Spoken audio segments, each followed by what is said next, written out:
দুঃখজনক হলেও সত্য, খাওয়ার আগেই প্রথমে বড় সড়ো একটা রাবার পেয়ে গেছি। এর আগের চুই গোছের ভিডিওতে আপনারা দেখেছেন ছোট ছোট রসুনের বাচ্চা ছিল, কিন্তু এটাতে বড় বড় রসুন দেখতেছি। লাগুনার 4টি পিসের ভিতরে 2টি ছিল এরকম তেল। দেখেন, এটা কখনোই মানুষ টাকা দিয়ে কিনে খাবে না। প্লেটটা আর একটু ভালোভাবে পরিষ্কার করলে বেটার হতো।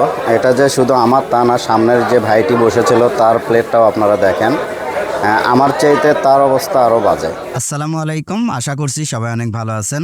আজকে আমি আসছি জলেশ্বরীতলা, একদম ইয়াকুবের মোড়ে কাচ্চি ডাইনের নিচে অবস্থিত কাচ্চি ডাইনেরই একটি প্রতিষ্ঠান আবরার চুই গোস্ত খেতে। তো আবরার চুই গোস্ত আসলে টেস্ট কেমন, স্বাদ কেমন, সে বিষয়টি খাবো এবং আপনাদের সাথে শেয়ার করব। যারা আবরার চুই গোস্ত খেতে চান তারা অবশ্যই একবার হলেও আমার ভিডিওটি দেখবেন, তাহলে ধারণা হবে আপনি আবরার চুই গোস্ত খাবেন কিনা। আর যেহেতু উদ্বোধনের দিনে আমরা আসছিলাম, প্রচুর ভিড় ছিল, আপনারা দেখছেন যে প্রত্যেকটা সিট বুকিং ছিল এবং অনেক মানুষ কিন্তু দাঁড়াইছিল চুই গোস্ত খাওয়ার জন্য। আসলে তারা যেভাবে প্রচারণা চালিয়েছে, অথেন্টিক খুলনার চুই ঝাল পাওয়া যাচ্ছে বগুড়ায়, তাদের প্রচারণার সাথে আসলে চুই গোস্তর কোনো মিলই আমি খুঁজে পাইনি। যাই হোক, এক প্রকার হতাশই হয়েছি। এর আগের যে ভিডিওটি আপনাদেরকে দেখিয়েছি চুই গোস্তের, সেটা অনেক ভালো ছিল এটার চাইতে। আর এদের যে ভাতের কোয়ালিটি, সেটার দাম আমার কাছে দাম অনুযায়ী ভাত আরও চিকন হতে পারত। আরও খারাপ লাগার বড় বিষয় ছিল, আমরা টেবিলে বসার প্রায় 20 মিনিট পরে আমাদের টেবিলটি পরিষ্কার করে দেওয়া হয় এবং খাবার আসে আরও 20 মিনিট পরে। আর 180 টাকার মাংসের পিস তুলনামূলক খুবই ছোট ছিল এবং অর্ধেকের বেশি ছিল তেল। এটা সলিড মাংস হলে খুবই ভালো হতো। তো বন্ধুরা, চলুন আরও ডিটেলস জানবো ফুল ভিডিওতে।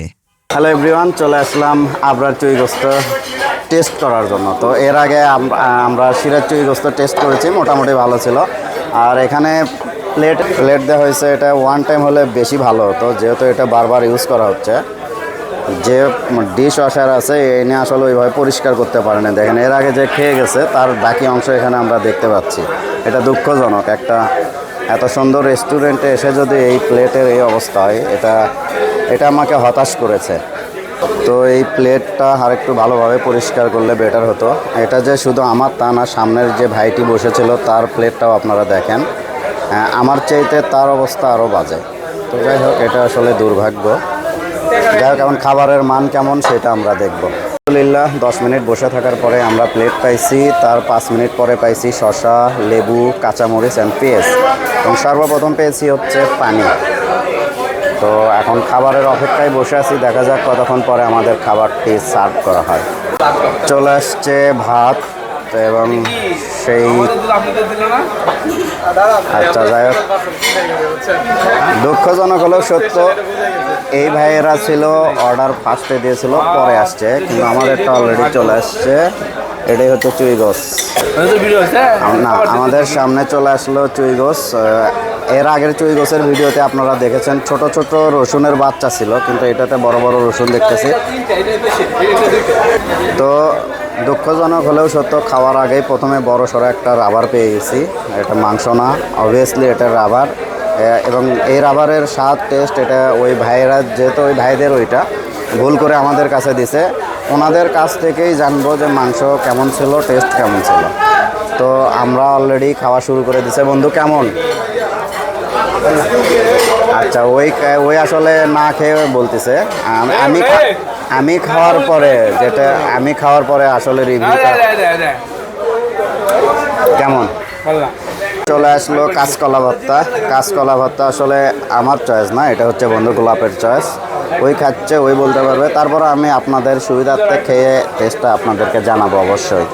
এর আগের ভিডিওতে আপনারা দেখেছেন যে চুই গোসটা একটা গামলাতে করে নিয়ে এসে বা একটা বোলে করে নিয়ে এসে সার্ভ করা হতো, কিন্তু এখানে ব্যাটি সিস্টেম করা হয়েছে, একটা ব্যাটির ভিতরে দেওয়া হয়েছে।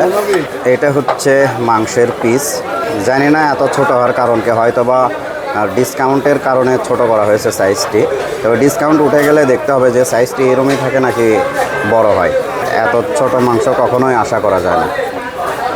এবার আমরা হচ্ছে গরুর কালা ভুনা টেস্ট করবো। বন্ধু, একটু ঘাটো তো, মাংসটা একটু ঘাটো। কয় পিস? আচ্ছা, প্রথমেই মনে হচ্ছে এটা মাংস না, এটা হাড়, তেল মেল হ্যাবি জাবি আছে। আচ্ছা, 4-5টা পিস আছে, 4টে পিস আছে। তো এই ভাই দেখেন, বড় দেখি টান দেন, দেখি টান দেন। অনেকে হয়তো ভাববে যে আমি আসলে হেও করার জন্য এগুলো করতেছি, কখনোই না। আমি সব সময় জেনুইনটি বলার চেষ্টা করি, আজকেও তার ব্যতিক্রম। ভাই আপনার মাংসটা আমি একটু দেখতে চাই। হ্যাঁ, এটা হচ্ছে মূলত ইলিশ মাছের পেটির মতো দেখতে, এটা মাংস, আসলে মাংস না, এটা হচ্ছে একটা রাবার। কালা ভুনার 4টি পিসের ভিতরে 2টি ছিল এরকম তেল। দেখেন, এটা কখনোই মানুষ টাকা দিয়ে কিনে খাবে না, একদম তেল। এই যে আরেকটা দেখেন, একদম তেল। তবে কালা ভুনার ফ্লেভারটা আমার কাছে ভালো লেগেছে, হালকা হালকা মিষ্টি, আমার কাছে ভালো লেগেছে। বাস সবার মুখের স্বাদ একরকম না, আপনার কাছে ভালো নাও লাগতে পারে, এটা আমার ব্যক্তিগত ওপিনিয়নটি আমি বললাম।